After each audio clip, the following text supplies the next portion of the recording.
Right then people, ranking from 5 to 1, what are my favourite DLCs for Battlefield 4? I'm not going to make this too long today. I don't want to dwell on some of the really bad DLCs and then spend too long on some of the good DLCs, so I'm going to kind of keep it short and sweet.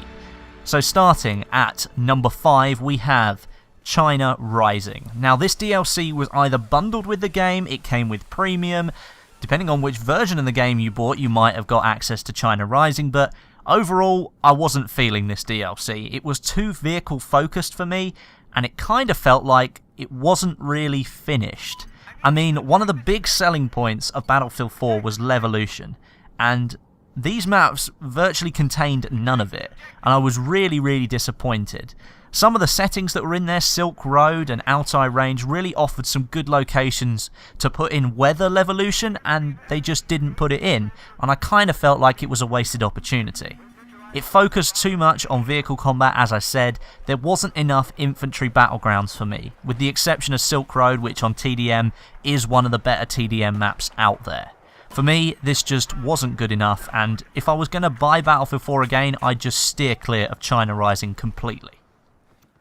Coming in at number 4, we have Naval Strike. Again, this isn't a DLC that really tickled my fancy. I was quite excited to see what they were going to do with the naval combat in Battlefield 4. We'd seen it on Parasail Storm and very slightly on Seas of Shanghai, but that was about it. And they delivered with the naval combat in this DLC, and that was a really great part of it. But once again, I think they really did forget about the infantry players. I mean, if you liked playing in air vehicles or naval vehicles on these maps, they were great. But there wasn't a lot of opportunity for infantry players to really get to grips with the DLC. I mean, Operation Mortar, for example, was a large hill, just an island in the middle of nowhere, absolutely no cover whatsoever for any infantry running around on the top of it, so it was essentially open season for jets and helicopters. Naval Strike was a change of pace. There was a little bit more cover for infantry in terms of buildings, but the standout feature of that map was the Megalodon, and that kind of redeemed the whole DLC for me. I'm an Easter egg fan, a hunter, and to see the Megalodon on that map was absolutely amazing. Again, a great map for naval combat, but again, there's just not enough for infantry there. I just felt that this DLC was too dominated by vehicles, and infantry just felt a little bit too left out for me. Sliding in at number 3, we have Second Assault. Now, this was kind of like a good solid DLC for me. I knew I was going to like some of it and hate some of it. Absolutely love Operation Metro. It's essentially a Battlefield 4 skinned version of Metro from BF3 with a little bit of Levolution, but really, it doesn't make any difference. I thought they could have done so much more with the map. They could have opened up Paris above the Metro as well as down below as well. That would have been really cool, but again, maybe they just ran out of time, I'm not too sure. And Caspian Border was an obvious choice. This is just by far the best map for Conquest in the game, and it's a Battlefield 3 map as well, which kind of says something about the maps in Battlefield 4. The other two maps though, Firestorm and Gulf of Oman, I don't know where they came from. They clearly weren't the most popular maps in Battlefield 3. They might have been some of the most played, considering Back to Kharkov was bundled with BF3, so you got access to Gulf of Oman, and Firestorm was a vanilla map, so if you didn't have premium, you were stuck with the vanilla maps, which Firestorm was, so you would have played those more than some of the DLC maps. I think Grand Bazaar or Sen Crossing would have been much better suited to go into Second Assault.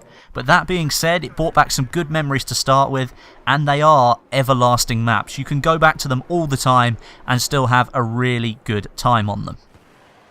Falling into place at number 2 is Dragon's Teeth. Now this was probably the DLC I was most looking forward to, as it was dubbed an infantry-centric DLC, and I have to say that's exactly what we got. My favourite is Propaganda, and the game mode Chainlink works really well on that map. It's fairly linear, and when you're playing Chainlink, the idea is that you have to link all the conquest flags together and you bleed the enemy tickets much faster. So there's an emphasis on team play, because if you stuck together, there was less chance of you being picked off by another large group of enemies who were running off to another flag to try and take that back.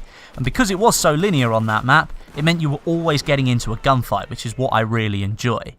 The DLC overall, though, was really good, and the only reason it missed out on the top spot, I kind of couldn't really pick a full reason, but for me, the number 1 final stand was just that. It was the final DLC, and they went all out with it. I mean, things like the MK1 Rorsch railgun, the X1 Accipiter, all these different things, the hover tank. I mean, who puts that in a legitimate, like, war title? I mean, it just doesn't make any sense, but then when they put it in, it did make sense, and it actually was balanced. All of those things were balanced, and they integrated into the gameplay really well. If it was even possible that the balance in Final Stand was probably better than in any other DLC, and indeed the vanilla maps as well.